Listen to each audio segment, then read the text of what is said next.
L'armée est appelée en renfort pour assurer les soins d'urgence alors que la police affronte des manifestants déterminés. La grève illimitée des fonctionnaires prend donc un tour violent à Johannesburg. Devant un hôpital de Soweto, environ 150 manifestants ont ainsi tenté de pénétrer dans les locaux avant d'être dispersés de manière assez musclée par la police qui a tiré des balles en caoutchouc.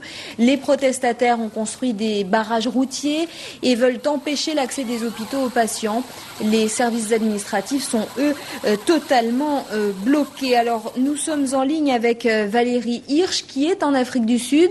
À l'origine de cette grève, une demande de hausse de salaire des fonctionnaires. Les négociations sont au point mort. Et qu'est-ce qui coince, Valérie ? Alors donc les fonctionnaires demandent une hausse de 8,6% de leur salaire, soit près du double du taux d'inflation qui est de 4,5%.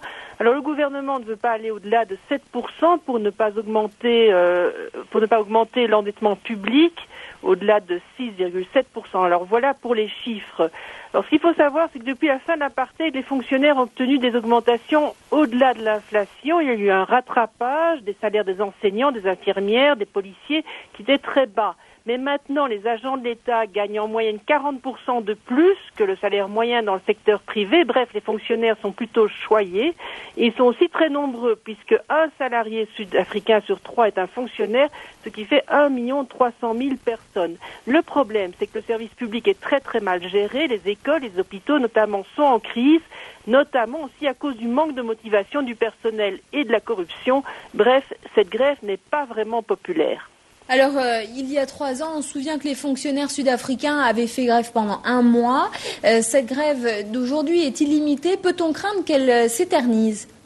Non, je ne pense pas, parce que le contexte politique est totalement différent. En 2007, le syndicat COSATU avait de très mauvaises relations avec le président Thabo Mbeki, accusé de faire une politique trop favorable au patronat. Or maintenant, c'est le président Jacob Zuma qui est au pouvoir, qui était élu justement avec le soutien de la COSATU, le syndicat, qui espérait un ancrage plus à gauche de la politique.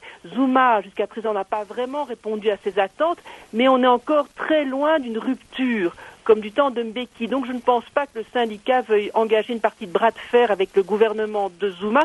Zuma qui a d'ailleurs lancé un avertissement ce matin au syndicat après avoir déploré les actes d'intimidation. Il a menacé de licencier les grévistes si la grève se prolonge.